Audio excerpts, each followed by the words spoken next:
Hello everyone, welcome to my channel. आज मैं आप लोगों के साथ शेयर करने वाली हूँ तेगु कॉन्सर्ट। तो चलिए इस कहानी को शुरू करती हूँ। जेनी को बिल्कुल भी बर्दाश्त नहीं हो रहा था कि तियांग ने जंगकुक से शादी किया है। जेनी ने हमेशा तियांग से प्यार किया और वो उससे शादी करना चाह रहे थे, लेकिन तियांग ने तो जंगकुक से ही शादी कर लिया। जंगकुक एक शर्मिंदी सन है और वो लोग जंगकुक को भी शर्मिंदी कहता है, और घर की मेड से तियांग कैसे शादी कर सकता है। जेन ने कहा, तियांग तुमने अच्छा नहीं किया है, मैं इस बात को भूलूंगा नहीं। मैं कैसे भी करके जंगकुक को इस घर से बाहर निकल कर ही छोड़ूंगा और तुम्हारी शादी मुझसे होगा। तियांग हॉल की सोफे में बैठकर वीडियो कॉन्फ्रेंस पर बातें कर रहा था और यहाँ पर जेनी आ जाता है और कहता है, तियांग मेरी तबीयत ठीक नहीं लग रहा है, क्या तुम मुझे हॉस्पिटल लेकर चलोगी। तियांग ने जेनी से कहा, बाद में, मैं अभी वीडियो कॉन्फ्रेंस में हूँ। तो जेनी ने कहा, मेरी तबीयत बहुत ही ख़राब है, प्लीज़ मुझे लेकर चलो, मुझे लग रहा है मैं अगर नहीं जाऊँगा तो मैं मर जाऊँगा। तियांग ने कहा, ठीक है। तियांग ने यहीं पर ही वीडियो कॉन्फ्रेंस को ख़त्म कर दिया और वो जेनी के साथ चले गए। और यहाँ पर जंगकुक की तबीयत बहुत ही ख़राब हो जाते हैं। वो अपनी बेड पर सोकर बहुत ही ज़्यादा तकलीफ में था, उसको डॉक्टर की ज़रूरत है, लेकिन तियांग घर पर नहीं था। जंगकुक तियांग को कॉल पे कॉल किए जा रहे थे, लेकिन तियांग फ़ोन नहीं उठा पा रहे थे। तियांग जंगकुक की कॉल को कैसे रिसीव कर पाते, क्योंकि तियांग का फ़ोन तो घर पर ही छूट गया था। जंगकुक तियांग की फ़ोन की आवाज़ सुनकर हॉल में आ जाते हैं। उसकी फ़ोन घर पर ही देखकर जंगकुक ने कहा, वो घर पर नहीं है, अब मेरा क्या होगा, मुझे बहुत ही पेन हो रहा है। वो तो अपना फ़ोन छोड़कर ही चला गया। वो मिसिस किम और मिस्टर किम को ढूंढने लगा। वो लोग भी घर पर नहीं थे और ना ही जेनी घर पर था। जनको ने कहा, अब मैं किसके पास जाऊँ। जनको पहले से प्रेग्नेंट है, उसको तियांग की हेल्प की ज़रूरत थी। इनमें जंकुक ने डॉक्टर को कॉल किया। फाइनली डॉक्टर ने फ़ोन उठा लिया। डॉक्टर ने कहा, जंकुक क्या हुआ है तुम्हें, क्या तुम ठीक हो। मैं ओटी में था इसलिए फ़ोन नहीं उठा पाया।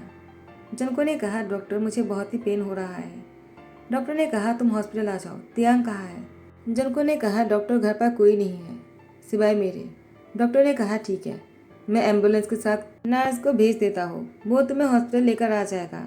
और यहाँ पर तियांग, वो जेनी को लेकर हॉस्पिटल पहुँच ही रहे थे। जेनी तियांग के करीब जाने की कोशिश कर रहा था। वो अपनी सर पकड़कर तियांग की चेस्ट पर सर रखने ही जाने वाले थे। तियांग ने कहा, जेनी क्या कर रहे हो। जेनी ने कहा, तियांग बुरा मत मानो, वो मेरी सर में बहुत ही ज़्यादा पेन हो रहा है। तियांग ने कहा, मैं ड्राइव कर रहा हूँ, तुम मेरे ऊपर मत आया करो, इसलिए मैंने तुम्हें पीछे सो जाने के लिए कहा था, लेकिन तुम मेरे पास आकर यहाँ पर क्यों बैठ गए। तुम्हारी तबीयत ठीक नहीं, तुम्हें पीछे बैठना चाहिए था, लेकिन नहीं, तुम्हें तो सामने ही बैठना था। मुझे समझ में नहीं आ रहा तुम्हें हुआ क्या है, तुम कुछ देर पहले भी तो ठीक थे ना। जेनी कहता है, तियांग क्या तुम मुझ पर शक कर रहे हो। तियांग ने कहा, मुझे नहीं पता जेनी, प्लीज़ मुझसे दूर रहो, मेरी कुलस मत आया करो, मुझे ये पसंद नहीं। जंकुक के अलावा मेरे नज़दीक और किसी के आना मुझे पसंद नहीं है। और यहाँ पर जंकुक को हॉस्पिटल लेकर जा रहा था। जेहोप ने कहा, जंकुक मुझे जैसे तुम्हारे बारे में पता चला मैं तुम्हें लेने के लिए आ गया। जंकुक ने कहा, आपका शुक्रिया। तो जेहोप कहता है, लेकिन मैंने तियांग को जेनी के साथ देखा, वो दोनों कहीं पर जा रहा था। वैसे मुझे कहना तो नहीं चाहिए, लेकिन तियांग और जेनी बहुत ही खुलूस लग रहे थे। तियांग को तुम्हारे पास होना चाहिए। जंकुक ने कहा, ज़रूर किसी काम में जा रहे होंगे। जेहोप ने कहा, देखकर तो मुझे ऐसा नहीं लगा, दोनों डेट पर तो नहीं जा रही है जंकुक, तुम्हें ध्यान देना चाहिए। जंकुक को बहुत ही पेन बढ़ जाता है। जेहोप जल्दी से जंकुक को हॉस्पिटल लेकर चले जाते हैं और यहाँ पर तियांग और जेनी घर वापस आ जाते हैं। घर आने के बाद जैसे तियांग ने देखा कि जंकुक घर पर नहीं है, तियांग जंकुक को ढूंढने लगा और इसके बाद तियांग को डॉक्टर की कॉल आया। जंकुक का बच्चे में से किसी एक को चुनना होगा। तियांग ने कहा, क्या क्या मतलब है। तो डॉक्टर ने कहा, जंकुक उसकी तबीयत बहुत ही ख़राब है, तुम घर पर नहीं थे तो मैंने जेहुप को घर पर भेज दिया था जंकुक को हॉस्पिटल लेकर आने के लिए। एक्चुअली मैं नर्स को भेज रहा था, लेकिन जेहुप खुद अपने मन से गए और जंकुक को हॉस्पिटल लेकर आया। तियांग, जेहुप की जगह पर तुम्हें उसको यहाँ पर लेकर आना चाहिए था। टाइम को स्किप करते हैं। जंकुक ने अपने पहले बच्चे को खो दिया और इसके बाद जंकुक पूरी तरह से टूट गया था। तियांग ने जंकुक को नॉर्मल करने की बहुत कोशिश किया, लेकिन दिन ब दिन जंकुक को तियांग और जेनी के रिश्ते पर शक होने लगा, क्योंकि जेनी कुछ ना कुछ ऐसा करता है जंकुक को दिखाकर जिससे कि जंकुक को शक हो जाए। जंकुक को लगा कि जेनी और तियांग की वजह से ही उसकी बच्चे को उसने खो दिया। अगर तियांग सही टाइम पर उसको हॉस्पिटल लेकर जाते और अगर थोड़ा सा भी तियांग जंकुक पर ध्यान दिया होता तो शायद आज ये सब कुछ नहीं हुआ होता। जंकुक को सुबह से ही उल्टी हो रहा था। वो किचन में आ जाता है नींबू पानी पीने के लिए, लेकिन यहाँ पर आने के बाद जंकुक कुछ ऐसा देखता है जिसको देखने के बाद जंकुक की आंखों में आंसू आ जाते हैं। क्योंकि तियांग जेनी के बहुत ही क्लोज थे। और यहाँ पर जंगकुक बहुत ही रोते हुए अपने रूम में चले जाते हैं। जंगकुक ने कहा ही नहीं हो सकता है, कहे मैंने कुछ गलत तो नहीं देखा, मुझसे गलती भी तो हो सकता है ना। लेकिन तियांग खुद जेनी के नज़दीक जा रहे थे। वो कोई बच्चा थोड़ी है। मैंने अपनी आंखों में से जो कुछ भी देखा है मैं उसको गलत कैसे मान सकता हूँ। जंगकुक बहुत ही बुरी तरह से रो रहा था। वो तियांग को छोड़कर जाने का फैसला कर लेता है। और यहाँ पर जेनी वो तियांग से कहता है, तियांग मेरी आंखों में देखो, कुछ चला गया है, प्लीज जल्दी से बाहर निकालो। तियांग ने कहा, जेनी कुछ भी नहीं है, तुम खामाखाही ऐसे कर रहे हो, कुछ भी नहीं गया हुआ है। जेन ने कहा, तियांग तुम्हें देखा नहीं दे रहा क्या? मुझे बहुत ही हर्ट हो रहा है, तुम अच्छे से चेक करो, मुझे बहुत ही चुभ रहा है। तियांग ने कहा, जेनी बस बहुत हो गया, अब मैं कुछ नहीं कर सकता हूँ, तुम्हें जो करना है खुद करना होगा। तियांग ऐसे गुस्से में चले जाते हैं। और यहाँ पर जंगकुक वो रोते हुए घर से बाहर आ जाते हैं। तियांग ने जंगकुक को पूरे घर में ढूंढा है, लेकिन जंगकुक तियांग को कहीं नहीं मिला। टाइम को स्किप करते हुए अब कुछ साल बीत गया है। जंगकुक और तियांग इतने सालों में एक दूसरे से कभी नहीं मिले। तियांग ने जंगकुक को बहुत ढूंढने की कोशिश किया था, लेकिन तियांग जंगकुक को कहीं पर भी नहीं ढूंढ पाए। जंगकुक कहाँ चला गया किसी को पता नहीं था। तियांग ने बहुत कोशिश करने के बाद भी जंगकुक बहुत दूर चले गए, जहाँ पर तियांग चाह कर भी नहीं पहुँच पाया। बहुत साल बीत जाने के बाद तियांग किसी काम से लंदन आ जाता है। बिजनेस ट्रिप पर आया हुआ था। तियांग अपनी कार से जा ही रहे थे, अचानक उसके कार के सामने दो बच्चे आ जाते हैं। तियांग ने जल्दी से अपनी कार को रोक लिया। अच्छा कि तियांग ने कार रोक लिया था, वरना अभी दोनों बच्चों के एक्सीडेंट हो जाता। तियांग कार से बाहर आ जाते हैं। और यहाँ पर जंगकुक वो फ़ोन पर बातें कर रहा था और किसी से कह रहा था, अरफिन और अरफन को लेकर आ जाता हो, आपको फिक्र करने की ज़रूरत नहीं, मैं आ जाऊंगा, वो लोग मेरे पास ही है। जंगकुक ने जैसे ध्यान दिया वो लोग उसके पास नहीं था। जंगकुक ने कहा, अरफिन और अरफन कहाँ चला गया? वो लोग तो मेरे पास ही थे ना। जंगकुक अपनी दोनों बच्चे को ढूंढने लगा। तियांग कार से बाहर आ जाता और कहता है, बच्चों तुम लोग क्या ठीक हो? तुम लोग को कुछ हुआ तो नहीं ना? आई एम सॉरी, मुझे ध्यान देकर कार चलाना चाहिए था, लेकिन तुम दोनों को भी इस तरह से स्ट्रीट को क्रॉस नहीं करना चाहिए ना। जिस तरह से तियांग को वो दोनों बच्चे घूर रहा था। तियांग ने कहा, क्या हुआ, तुम दोनों मुझे इस तरह से घूर क्यों रहे हो? दोनों बच्चों ने कहा, डैडी। तियांग ने कहा, क्या? तियांग ने कहा, तुम लोग मुझे डैडी क्यों बोल रहे हो? अरफन और अरफिन ने कहा, डैडी आप हमारे डैडी ही हो ना, क्योंकि आपकी शक्ल ही हमसे मिलता है। पापा ने कहा था हमें डैडी की शक्ल हमसे मिलता है, यानी हमारी शक्ल हमें डैड से मिलता है। और आप अगर हमारे डैडी नहीं हुए तो हमारे डैडी कौन है? तियांग ने कहा, मुझे कैसे पता? तियांग वो अपनी कार में जाकर बैठने ही लगता है। तियांग ने कहा, उन दोनों ने ऐसा क्यों कहा? तियांग फिर से कार से बाहर आ जाते हैं और दोनों बच्चों को रोकते हुए कहा, रुको, तुम दोनों ने अभी क्या कहा? तुम्हारे पापा ने कहा कि तुम दोनों की शक्ल अपनी डैडी से मिलता है, यानी मुझसे मिलता है। तो आरफिन और अरफन ने कहा, आई एम सॉरी अंकल, हमें लगा कि आप हमारे डैड हो, क्योंकि आपकी शक्ल हमसे मिलता है, इसलिए कह दिया था। तियांग दोनों बच्चों को बहुत देरों से देखता है और कहता है, तुम दोनों ने सही कहा, तुम दोनों की शक्ल मुझसे मिलता है, तुम्हारे पापा कहाँ हैं? तो आरफिन और अरफन ने रास्ते के उस पर जंगकुक को दिखाते हुए कहा, वो रहे हमारे पापा, हमें ढूंढ रहा होगा, हमें चलना चाहिए। Sorry uncle. तियांग दोनों बच्चे की हाथ पकड़ते हुए कहा, तुम दोनों ऐसे नहीं जा सकते हो। दोनों रोने लगता है। जंगकुक दोनों बच्चे की रोने की आवाज़ सुनकर इस तरफ दौड़कर आ जाता और कहता है, क्या तुम दोनों ठीक हो? और अचानक ऊपर की तरफ तियांग को देखकर कहता है, तुम यहाँ कैसे? तुम्हें कैसे पता चला कि मैं यहाँ पर हूँ? तियांग ने कहा, जंगकुक मैं यहाँ पर तुम्हें ढूंढने के लिए नहीं आया था, मैं यहाँ पर किसी बिजनेस के काम की वजह से आया हूँ, लेकिन तुम मेरे सामने आ गए, यानी तुम मुझसे छुपने की कोशिश कर रहे थे, जानबूझकर मुझसे छुप रहे थे ना। इतने सालों में मैंने तुम्हें कितना ढूंढा है, लेकिन तुम मुझसे भागते रहे, इसलिए मैं चाह कर भी तुम्हें नहीं ढूंढ पाया। क्यों, मैंने सही कहा ना? उसके बाद तियांग जंगकुक और अपने दोनों बच्चों को फोर्सफुली अपने साथ घर लेकर आ गए। जंगकुक ने कहा, तियांग मेरा हाथ छोड़ो, क्या कर रहे हो? तुम मुझे कोरिया वापस क्यों लेकर आए हो? मुझे नहीं आना था तुम्हारे साथ, मुझे अपनी दोनों बच्चे के साथ अकेला रहना है, तुम्हारे साथ नहीं रहना है। तुम उन दोनों की डैड नहीं हो। तियांग ने कहा, उन दोनों की शक्ल ही चीख चीख कर बोल रहा है कि वो दोनों मेरे सन हैं। तुम मुझसे झूठ क्यों बोल रहे हो? तुम प्रेग्नेंट कब हुए और मुझे क्यों नहीं बताया तुमने? तुम घर छोड़कर क्यों चले गए थे? बताओ जंगकुक, तुमने मेरे बच्चों को मुझसे दूर क्यों रखा है? जंगकुक ने कहा, तियांग क्योंकि तुम और जेनी साथ में बहुत ही खुश होना। मुझे तुम दोनों के बीच में नहीं आना था। मुझे खुद पता नहीं था कि मैं प्रेग्नेंट हूँ। मुझे सुबह से ही उल्टी हो रहा था। मैं किचन आया और तुम दोनों को इतनी कुलूस देखने के बाद मेरा मन तुम्हारे ऊपर से उठ गया है। तियान ने कहा, क्या तुम्हारा प्यार इतना खोखला है कि तुम्हारा प्यार मुझसे उठ गया है और तुम मुझे छोड़कर भागने लगे? क्या इतना खोखला था तुम्हारा प्यार जंकुक? मैं तुमसे इतना प्यार करता था और इतना प्यार करता हुआ अभी भी। मैं तुम्हारे लिए किसी और की तरफ देखा भी नहीं और तुम मुझे छोड़कर बहुत दूर चले गए। जब मैं तुम्हें ढूंढने की कोशिश किया, तुम जानबूझकर मुझसे चुप रहे थे और मुझे लगा पता नहीं तुम्हें क्या हो गया, तुम क्यों मुझे छोड़कर चले गए। तो तुम जेनी और मुझ पर शक करके चले गए हो। जेनी पर तुमने शक किया वो ठीक है, लेकिन तुम मुझ पर कैसे शक कर सकते हो? क्या तुम्हें मैं ऐसा इंसान लगता हूँ जो तुम्हें धोखा दे सकता है? जनको ने कहा, तियांग इसका क्या मतलब है? क्या जेनी और तुम साथ में नहीं हो? तियांग ने कहा, जेनी और मैं साथ में नहीं है। मैंने जेनी को बहुत दूर भेज दिया है। जब मुझे पता चला कि जेनी मेरे और तुम्हारे बीच में आने की कोशिश कर रहा है, वो मेरे नज़दीक आना चाहता है।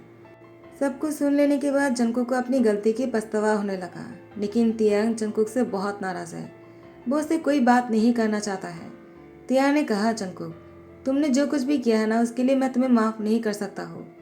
तुमने मेरे बच्चों को मेरे सामने बड़े होते हुए मुझे नहीं देखने दिया है। तियांग ने कहा, जंकुक तुमने जानबूझकर मेरे बच्चों को मुझसे दूर रखा है ना, मैं तुम्हें इसलिए कभी माफ़ नहीं करूँगा।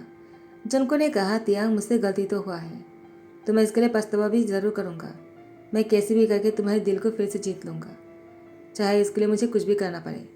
जंकुक अपने दोनों बच्चों से कहता है, अपने डैड को जगह मनाने के लिए।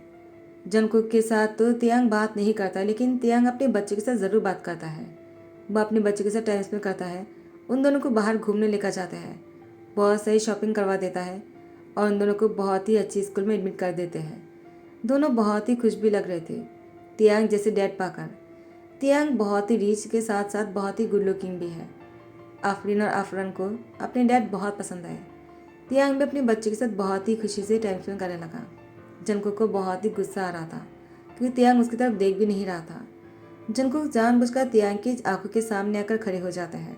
जंकुक ने जब देखा तियांग जानबूझकर जंकुक को इग्नोर कर रहा है, तो जंकुक ने सनफ्लावर लेकर आ गए और तियांग के सामने आकर उसको देने लगा। तियांग उसको नहीं लेते हैं और अपने रूम में चले जाते हैं। तियांग ने जब अपने रूम में एंटर किया, तियांग ने देखा कि बेडरूम में बहुत से सनफ्लावर से डेकोरेट किया हुआ था। तियांग को हंसी आ जाता है। जंकुक पीछे से आकर सब कुछ देख लेते हैं तियांग को हंसते हुए।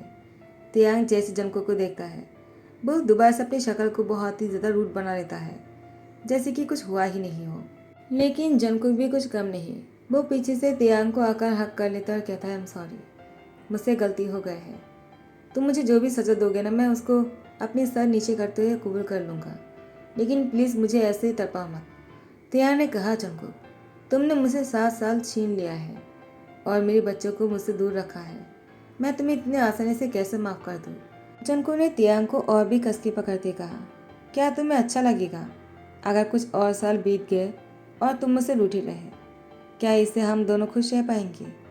हमारी लाइफ में से और कुछ साल चला जाएगा और दोनों साथ में खुशी से नहीं रह सकते हैं। क्या जब बाद में तुम रियलाइज़ करोगे तो क्या तुम्हें बुरा नहीं लगेगा? तियांग ने कहा, जंकुक तुम्हारे लिए बोलना कितना आसान है, लेकिन तुम नहीं जानते हो मैंने इतने 7 सालों में कितनी मुश्किलों से गुजारा है। जंकुक ने कहा, तियांग और तुम्हें क्या लगता है मेरे लिए बहुत ही खुशहाल था? क्या मैं बहुत ही खुश था? तियांग ने कहा, फिर भी तुम्हारे पास तुम्हारे दोनों बच्चे थे, यानी हमारे दोनों सन थे, लेकिन मैं तो ये भी नहीं जानता था कि मैं फादर बन चुका हूँ और मेरे 3 बेबी भी हैं। वो दोनों मेरे जैसे ही दिखते हैं। तुम्हारे पास तुम्हारे सहारा दोनों सन थे, लेकिन मैं नहीं था। मेरे पास नहीं मेरे सन थे। मैं बहुत ज़्यादा एलोन हो चुका था। जंकुक ने कहा, लेकिन तुम्हारे पेरेंट्स? तियांग ने कहा, जंकुक तुम ये भी नहीं जानते हो कि मेरे पेरेंट्स अब नहीं रहे, वो दोनों ही। जंकुक ने कहा, आई एम सॉरी, मुझे पता नहीं था। तियांग ने कहा, जंकुक तुम ऐसे कैसे कर सकते हो?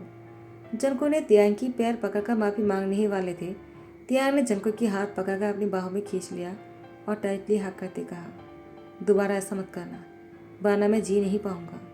मेरे लिए बहुत ही मुश्किल था। जंकुक ने कहा, मैं समझ सकता हूँ, लेकिन क्या तुम समझ सकते हो मैंने किस हालत में गुजारा है? तुम्हें लगता है मैं अपने बच्चे के साथ बहुत ही खुश था। वो दोनों मेरे साथ थे तो मुझे जीने के लिए और क्या चाहिए। लेकिन जब वो दोनों बाहर नहीं आए थे, दुनिया में आने से पहले जब वो मेरे पेट में थे, तो मुझे कितनी मुश्किलें उठाना पड़ा। मेरे पास पैसे भी नहीं थे त्याग। और जब वो दोनों दुनिया में आ गए, उन दोनों को कैसे मैं पालूंगा, ये सोचकर ही मेरा दिमाग खराब हो रहा था। मेरे पास कोई काम भी नहीं थे। लंदन में बिल्कुल अकेला था मैं। तब मेरे पास कोई हेल्प करने के लिए भी नहीं था। वो तो अच्छा हुआ किसी ने मुझे जॉब दे दिया। त्याग ने कहा, तुम क्या करते थे? जनको ने कहा, मैं फूलों की दुकान पर उसको सेल करता था। वहीं पर ही मैंने अपने दोनों बच्चों को लेकर गया। दोनों को देखा भी और उसको बेचा भी। दोनों काम साथ में ही करना पड़ता था। बहुत ही मुश्किल हो रहा था, फिर भी मैंने कर लिया। मेरे लिए भी बहुत आसान नहीं था त्याग। त्याग ने जनको को फोrehead पे किस करते कहा, मुझे माफ़ कर दो, मैं तुम्हें ढूंढ नहीं पाया। जनको ने कहा, तुम्हारी कोई गलती नहीं है, मेरी ही गलती है। मैं तुमसे बिना बताए ही चला गया। काश मैं उस दिन नहीं गया होता और तुम्हारे साथ बात कर लिया होता तो सब कुछ क्लियर हो जाता और इतने साल तक हमें अलग नहीं रहना पड़ता और न ही हमारे दोनों बच्चों को अलग रहना पड़ता। त्याग ने कहा, इससे ऐसा कभी नहीं होगा। मैं तुम तीनों को यहाँ से कहीं नहीं जाने दूंगा। आरफिन और आरफन भी आ जाते हैं और त्याग और जंकुक से कहता है, क्या हम दोनों आप दोनों के साथ सो सकते हैं? जंकुक और त्याग ने अपना सर हिलाया। चारों एक ही बेड पर सो गए। कम जगह होना भी बहुत ही अच्छा है। इस तरह से दो लोग पास में आ जाते हैं। और अब तो चार थे, नज़दीक तो आना ही था। चारों बहुत ही चिपके हुए थे, जैसे कि एक दूसरे को छोड़कर कोई नहीं जाना चाहता हो। जंकुक और त्याग दोनों बच्चों को कस के पकड़कर सोया हुआ था। त्याग अपने ऑफिस के काम की वजह से वो उठ जाते हैं और वो हॉल में बैठकर लैपटॉप पर काम कर रहा था। जंकुक त्याग को ढूंढते हुए हॉल में आ जाता है। त्याग को काम करते हुए देखकर जंकुक ने कहा, उसकी सर दुख रहा होगा, रात को अच्छी तरह से सो नहीं पाया होगा, मैं उसके लिए कॉफ़ी बना देता हूँ। यहाँ पर त्याग बहुत देर तक काम करने के बाद वो जंकुक को ढूंढने के लिए बेडरूम गया हुआ था। जंकुक बेडरूम पर नहीं थे, तो फिर त्याग जंकुक को ढूंढते किचन में आ जाता है। जंकुक त्याग के लिए कॉफ़ी बना रहा था। त्याग जंकुक को पीछे से आकर हक करते कहा, गुड मॉर्निंग वाइफी। जंकुक ने कहा, गुड मॉर्निंग। तुम यहाँ पर क्या कर रहे हो? तुम तो काम कर रहे थे ना? त्याग ने कहा, तुम्हें ढूंढते हुए आ गया। कॉफ़ी की खुशबू वहाँ तक भी आ रहा था। जंकुक, तुम मुझसे इतना प्यार करते हो, तुम्हें कैसे पता चला कि मुझे कॉफ़ी की ज़रूरत है? जंकुक ने कहा, त्याग, अगर मैं नहीं जानूंगा तो कौन जानेगा? मैं अपनी सारी गलतियों को सुधारना चाहता हूँ। अब हमारे बीच में कोई नहीं आएगा और ना ही मैं आने दूंगा। और अगर कोई आएगा भी ना, तभी मैं तुम्हें छोड़कर नहीं जाऊंगा। त्याग ने कहा, तो फिर तुम क्या करोगे? जंकुक ने कहा, तो मैं उसको मक्खियों की तरह हमारे बीच में से निकाल दूंगा। त्याग जंकुक को किस करने ही वाला था। जंकुक ने कहा, त्याग क्या कर रहे हो? वो दोनों उठ जाएगा और यहाँ पर आकर देख लेगा हमें। त्याग ने कहा, मैं देख कर रहा हूँ, वो दोनों सो रहा है, कोई नहीं दिखेगा। जंकुक की कमर में पकड़कर वो किचन की दीवार पर बैठा देता है और उसको किस करने लगता है। दोनों बहुत ही ज़्यादा डीप और बहुत ही लॉन्ग किस कर रहा था। यहीं पर ही ध्यान करता हो लगता है वो दोनों तीसरे की प्लानिंग कर रहा है। और अगर ट्विन हो गया तो एक ही साथ 4 हो जाएंगे बच्चे। तो गाइस, यहीं पर ही ध्यान करता हूँ। अगर आपको पसंद आता है तो लाइक कमेंट शेयर कर देना, सब्सक्राइब कर देना। Thank you so much, bye bye, take care.